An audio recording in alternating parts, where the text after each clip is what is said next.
Just ahead on American Sunrise, President Trump's trip to Asia continues as he met with the South Korean president just ahead of his meeting with Xi Jinping tomorrow. We're going to bring you the latest details on that.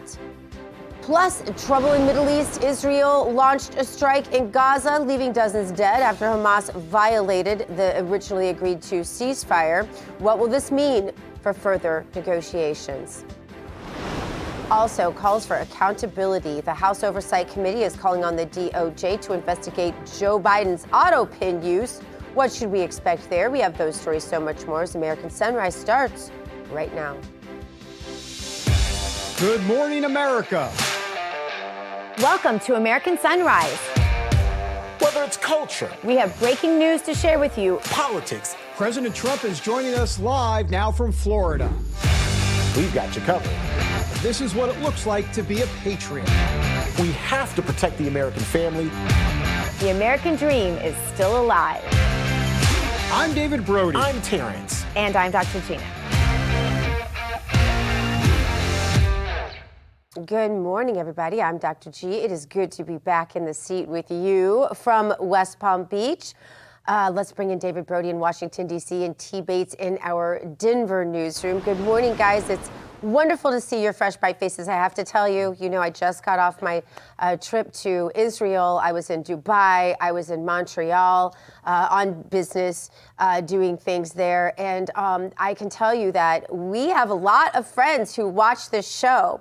I met a wonderful lady. She has her 86-year-old mother and she, David Brody, you know her from CBN, watch this show every single morning faithfully, and so many others. Wow. I was just sitting at the Shuk one night. Sitting at the Shuk. If anyone's been to Israel, you know what that is. It's like their farmer's market that transforms into this amazing night atmosphere at night. And had a wonderful man and his wife come up to me, ended up hanging out with them quite a bit. It was deeply impactful, very meaningful, extraordinarily spiritual, and I don't mean to sound trite, but just a really interesting time to be in Israel, for sure, David. Well, we're going to have to debrief you for hours about this trip. We're excited to have you back in the center box, Dr. G. Sorely missed, with emphasis on the sorely. But people love you guys. Everyone's like, please tell David Brody hi. Please tell Terrence hi. I love them both so much. So I just want you to know, it's people are thankful, and it is nice to go out and to just kind of in another country, right? And to hear how people watch us, even though we're not the morning show, obviously there. So. Yeah, right. Well, the afternoon show.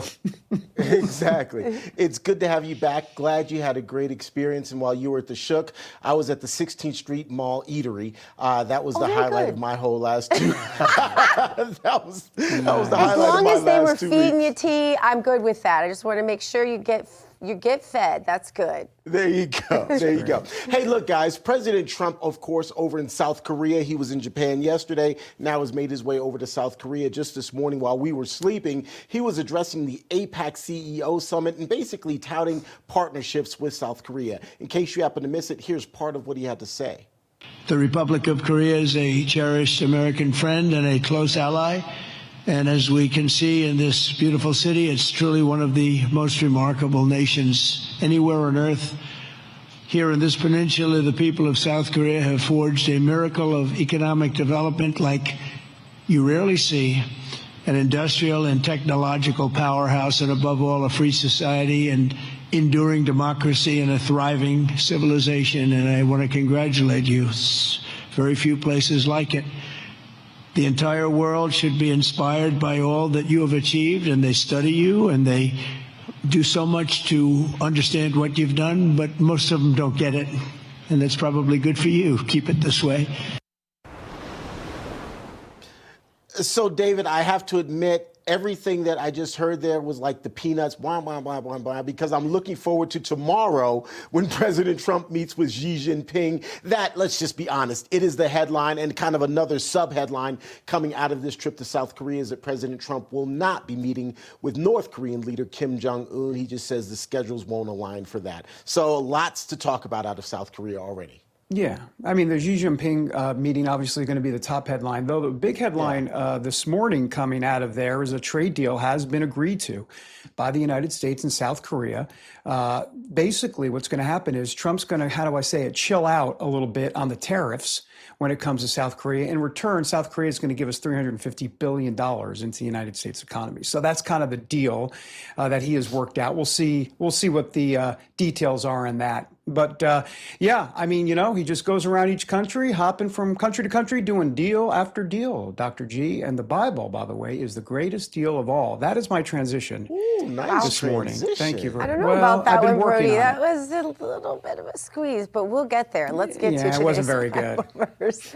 From Hebrews 12:3, for consider him who endured such hostility from sinners against himself, lest you become weary and discouraged in your souls. That's right, because everything we've gone through, he went through before us.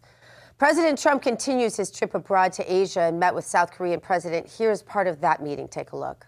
President Xi is coming tomorrow, and that was something that obviously is very important to the world, to all of us. You'll be watching very carefully. We're meeting right here, and we're all looking forward to that. I think it's going to work out very, very well for everybody, and I look forward to seeing him, and that was our focus really for this visit.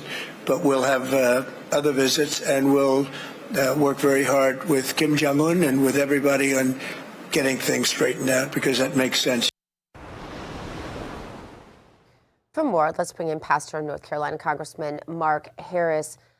Congressman, wow, what a whirlwind. He was just leaving Israel when I got there, and then Rubio was there, and the vice president was there, and now president is already in Korea. This is more than we saw Joe Biden accomplish in all 4 years that President Trump has just done in the last couple of weeks, and it seems to never stop. But what will be the tangible takeaways, in your guesstimation, Congressman, from this trip? Gina, it is great to see you this morning, and thank you so much for having me. It's always a pleasure to be with you and with David and with Terrence. And listen, this is an incredible moment for the United States of America. Once again, President Trump is just restoring leadership, really in his role as president, stepping into these countries and again bringing the power of the United States to bear in meeting with these countries and looking to make peace. He started the trip, of course, there, bringing peace between Cambodia and Thailand. And then he's been involved in these trade agreements as he sat down with these countries. And now he's got this big meeting that's leading up to meeting with President Xi that is going to be yet another monumental moment, we believe. So there's a lot to come out of it. Not only are we seeing the goodwill that is being felt toward the United States as these meetings are taking place, he's receiving an incredible reception in all of these countries, but I also think we're seeing real good work that's being accomplished, such as some of our trade deals that are going to help our agriculture industry. I think there's some things on the horizon here for soybeans and some other things that are taking place, as well as, again, being an incredible ambassador of goodwill. He is the president that is seeking to bring peace in the world. And I think these are monumental moments that we're seeing all around the world. No doubt about that. And let me ask you about a stateside issue. You think I'm going to maybe ask about the shutdown, but womp womp, it's still going on. Got it. I want to talk about something else here, Congressman. The ABC News headline here that says James Comer is calling for Biden Autopen actions to be held null and void in this House Oversight Committee report. I mean, this is a big deal. But here's the question this morning. I mean, if the actions are considered null and void, what does that mean exactly? I mean, in terms of how the actions actually get reversed, do you see that happening? Right. This has got legs. This has got legs. But it does have legs, and I think that's a great question. I think we're going to have to see how it plays out in terms of getting those things reversed. But listen, the big story here is that you had a president using this Autopen or his aides using this Autopen to sign pardons, to sign all kinds of documents that really are very concerning. I know when we look at criminals, we have one in Fayetteville, North Carolina, that was part of the Biden pardon. And it's concerning. And I think the U.S. attorneys are being made very aware of what is happening right now. And I think that we're going to have to be taking a look at this as we go forward. I think the Comer report, 100-page report, was a bombshell. And I think that, of course, with all the other things that are part of this news cycle, it's being overlooked by a lot of people. But I think it's a real serious moment. And as you say, I think it has legs. Yeah. All right, so let's go to Israel, if you don't mind, Congressman and Pastor. The Associated Press has this headline, which reads, Israel's military says ceasefire is back on as death toll from overnight strikes in Gaza reaches 81. The previous estimates were at about 60, and now those numbers have gone up. Israel, of course, is accusing Hamas of breaking the ceasefire. What gives here? It seems to me, and I'm not trying to kind of taint your response, but it seems to me that this thing is going to probably waffle like this ongoing, that we'll have these attacks and then we'll say, oh, well, the ceasefire is still standing, but there will still be attacks from either side. How do you see all of this playing out, and what's the best way to approach all of this in your opinion?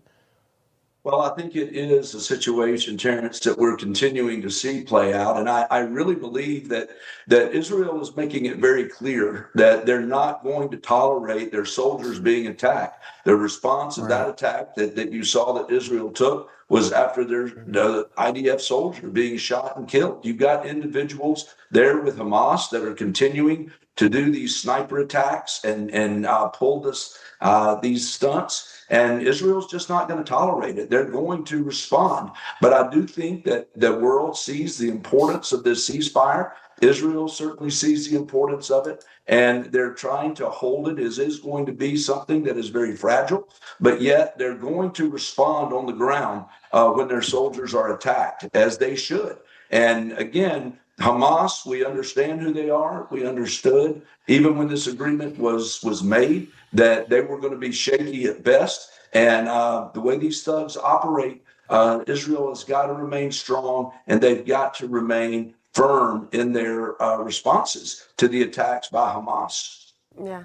I'll tell you one of the most interesting things as an American is being over there in certain parts of Israel, that Israel patrols the streets and they own the streets. I'm sure a lot of American money goes into that. I'm not accepting that, but I'm just saying, and they're not allowed. It says no Israelis allowed over vast parts of land in their own country.